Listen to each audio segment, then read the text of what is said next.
స్నేహితులారా, ఈ సమయాన్ని బట్టి దేవునికి వందనాలు తెలియజేస్తూ ఉన్నాను. ప్రేమపూర్వకముగా మిమ్మల్ని అందరినీ వాక్య ధ్యానంలోనికి ఆహ్వానిస్తూ ఉన్నాను. దీనులను లక్ష్యపెట్టువాడు అనే ఆలోచనను మీతో కూడా పంచుకోవడానికి ఇష్టపడుతూ ఉన్నాను గనుక దేవుని యొక్క వాక్యమును మీరు ముగింపు వరకు ఆలకించాలని, మీ కుటుంబ సభ్యులతోనూ తోటి విశ్వాసులతోనూ ఈ వీడియో షేర్ చేసుకోవాలని, మీ ప్రార్థన మనవులు ఎట్టివైనను కామెంట్స్ రూపంలో కానీ ఫోన్ కాల్ ద్వారా కానీ తెలియజేయాలని మనవి చేస్తూ ఉన్నాను. లేఖనము 138వ కీర్తన 6వ వచనము. యెహోవా మహోన్నతుడైనను, ఆయన దీనులను లక్ష్యపెట్టును.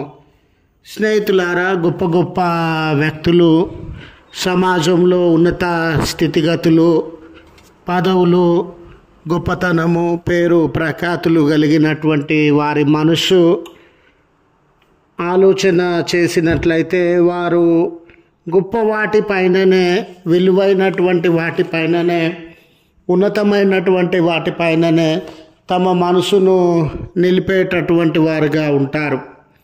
మానవుడికి ఉన్నటువంటి బలహీనత ఏమిటంటే, తనకంటే పై స్థాయిలో ఉన్నటువంటి వ్యక్తులను, తనకంటే పై స్థాయిలో ఉన్నటువంటి వస్తువులను అతడు చాలా అభిమానించేటటువంటి వాడుగా, ప్రేమించేటటువంటి వాడుగా ఉంటాడు. తనకంటే క్రింది స్థాయిలో ఉన్నటువంటి వ్యక్తులను, పరిస్థితులను తృణీకరించేటటువంటి వాడుగా, పట్టించుకోనటువంటి వాడుగా ఉంటాడు. ఇలాంటి తరుణంలో మనము పేదవాళ్ళంగా ఉండినప్పుడు, బలహీనులంగా ఉండినప్పుడు, ఏ పేరు, ఘనత, గొప్పతనము, స్థాయి, అధికారము లేని వారంగా ఉండినప్పుడు మనము కనీసము మనుషులలాగా కూడా ఈ సమాజంలో లెక్కించబడమేమో. మన గురించి కానీ, మన ఆపద గురించి కానీ, అవసరత గురించి కానీ, కన్నీరు గురించి కానీ పట్టించుకునేటటువంటి నాదుడు ఈ లోకంలో ఎవ్వరూ మనకు కనబడరండి. నిజమే, మానవత్వము కనబడకుండా, మనిషికి విలువ ఇవ్వకుండా, వస్తువులకి, ఘనతలకి, డబ్బుకి, లోక సంబంధమైన ఖరీదైన విషయములకి విలువనిచ్చే సందర్భంలో మనం ఉండినాం. మనిషి అన్నవాడికి విలువ లేదండి. మనిషి వెనకల ఏముంది, దానికే విలువనిచ్చే దినాలలో ఉన్నాం. ఇలాంటి తరుణంలో పేదవాడు, దిక్కులేనివాడు, ఒంటరివాడు, బలహీనుడు, సాధారణమైనటువంటి వ్యక్తి తృణీకరింపబడుతూ ఉన్న సందర్భాన్ని మనము గమనిస్తూ ఉన్నాం. అయితే ఈ లోక సంబంధమైన ఆలోచనలకి, అవగాహనకి, ఈ లోక సంబంధమైనటువంటి విషయాలకి అతీతంగా మనము పేదలంగా ఉన్నప్పటికీ, బలహీనులంగా ఉన్నప్పటికీ, అతి సాధారణమైనటువంటి జీవితాన్ని గడుపుచు, ఏ గొప్ప స్థితి లేకుండా, బలహీనులంగా, పేరు ప్రఖ్యాతులు లేకుండా క్రింది స్థాయికి చెందినటువంటి వారంగా జీవించుచు ఉన్నప్పటికీ దేవుడు మనలను లక్ష్య పెట్టేటటువంటి దేవుడు. దేవుడు మనలను గురించి పట్టించుకునేటటువంటి దేవుడు. దేవుడికి ఉన్న గొప్ప స్వభావము, దేవుడికి ఉన్న గొప్ప ప్రేమ ఏమిటనంటే, మనము క్రింది స్థాయికి చెందినటువంటి వారమైన, బలహీనులమైన, పేదలమైన ఆయన మనల్ని గురించి పట్టించుకునే దేవుడు. ఆయన మన ప్రార్థన వినే దేవుడు, మన పక్షాన నిలువబడే దేవుడు, ఆయన మనలను బలపరిచేటటువంటి దేవుడు. దేవునిలో మాత్రమే ఇటువంటి ఉన్నత విలువలను మనము గమనించగలిగినటువంటి వారంగా ఉన్నాం. అందుకే ఈ కీర్తనకారుడు దేవుడు మహోన్నతుడని తెలియజేస్తూ ఉన్నాడు. ఈ లోకంలో ఎవరు నువ్వు అధికారని అనుకుంటూ ఉన్నావో ఆ అధికారులు అందరికంటే ఆయన ఉన్నతమైన అధికారం కలిగినటువంటి వాడు. ఈ లోకానికి ఆయన సృష్టికర్త అండి. ఇక దాన్ని మించినటువంటి మాట మనము చెప్పలేం. సృష్టికర్త అయినటువంటి దేవుడు, అందరికంటే ఉన్నత స్థితిలో ఉన్నటువంటి దేవుడు, అందరికంటే సంపన్నుడైనటువంటి దేవుడు, అందరికంటే జ్ఞానం కలిగినటువంటి దేవుడు, అందరికంటే ఉన్నతమైన అధికారము, బలము, శౌర్యము, జ్ఞానం కలిగిన దేవుడు.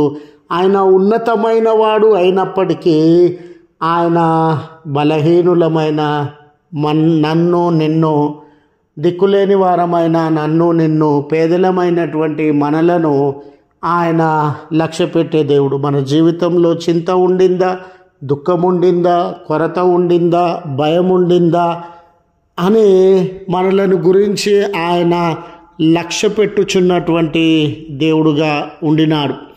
కనుక స్నేహితులారా, మీరు చూడండి, అందరినీ విడిచి అన్నీ విడిచి విదేశాలలో చాలా సాధారణమైనటువంటి జీవితాన్ని గడుపుచూ ఉన్న దానియేలు జీవితం పైన ఆయన లక్ష్యం ఉంచినటువంటి దేవుడు.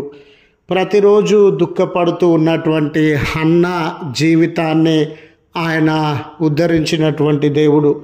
దిక్కులేని జీవితాన్ని గడుపుచూ ఒంటరితనం చేత కన్నీళ్లను అనుభవించుచూ ఉన్న హగరు ప్రార్థనలను ఆయన విన్న దేవుడు.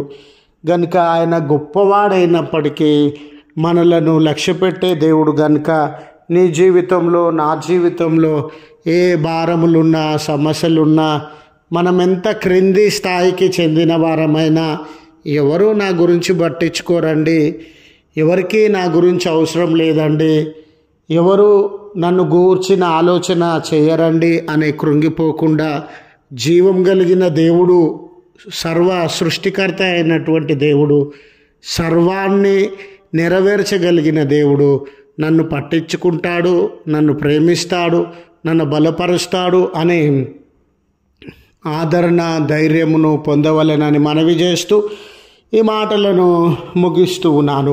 ప్రార్థించుదము. కృపగల తండ్రి, ప్రేమగల మా రక్షక, మీ పరిశుద్ధమైన ఉన్నతమైన నామమునకు కృతజ్ఞతలయ. నిజమే, మనుషులను పట్టించుకోవడం మానివేసిన దినాలయ. మనిషి వెనుక అధికారం ఉండిందా, మనిషి వెనుక ధనం ఉండిందా, సంపదలు ఉండినవా, పేరు ప్రఖ్యాతలు ఉండినవా అని మాత్రమే మనుషులను గూర్చి ఆలోచిస్తున్నటువంటి దినాలు. అయ్యా, పేదలుగా మేమున్నప్పుడు, గాయపడిన వారంగా మేమున్నప్పుడు, మరువబడిన వారంగా మేమున్నప్పుడు, విడువబడిన వారంగా మేమున్నప్పుడు, అతి సాధారణమైన జీవితాన్ని, క్రింది స్థాయి జీవితాన్ని, సమస్యలతో కూడిన జీవితాన్ని ప్రభువా మేము అనుభవిస్తూ ఉన్నప్పుడు ఎవరు మమ్మల్ని పట్టించుకోవడం లేదయ్యా, ఎవరు మా వైపు చూడడం లేదయ్యా, ఎవరికి మా బాగోగుల పట్ల శ్రద్ధ లేదయ్యా. ఈ మానవ సమాజానికి అతీతంగా మీరు బాధలలో, శ్రమలలో, క్రింది స్థాయిలో నలిగిపోతూ ఉన్న మమ్మను కనికరించే దేవుడవుగా ఉన్నావు, ఆదరించే దేవుడవుగా ఉన్నావు, మీ కరుణతో మమ్మల్ని దర్శించే దేవుడవుగా ఉన్నావు. ఈ ప్రార్థనలు ఏకీభవించుచు ఉన్న నీ ప్రేమిడులను మీరు కనికరించుమని, వారి ప్రార్థనలను అంగీకరించుమని, వారి అంగలార్పును, దుఃఖమును వారి జీవితంలో నుండి దూరపరచమని మేము ప్రార్థన చేస్తూ ఉన్నామయ్యా. ఈ దినపు దీవెనలతో నీ ప్రేమిడులను దర్శించండి. వెడ్డింగ్ యానివర్సరీ, బర్త్డేస్ జరిగించుకొనిచు ఉన్న బిడ్డలకు మీ కృప, సహాయము, దీవెన దయచేయండి అయ్యా. దూర ప్రయాణంలో ఉన్న బిడ్డలందరికీ భద్రతను ప్రసాదించి బలపరచుమని క్రీస్తు పేరట వేడుకొనుచు ఉన్నాము తండ్రి. ఆమెన్. తండ్రి, కుమార, పరిశుద్ధాత్మ త్రియేక దేవుని దీవెన మనకు తోడై ఉండి మనలను కాపాడునుగాక. ఆమెన్.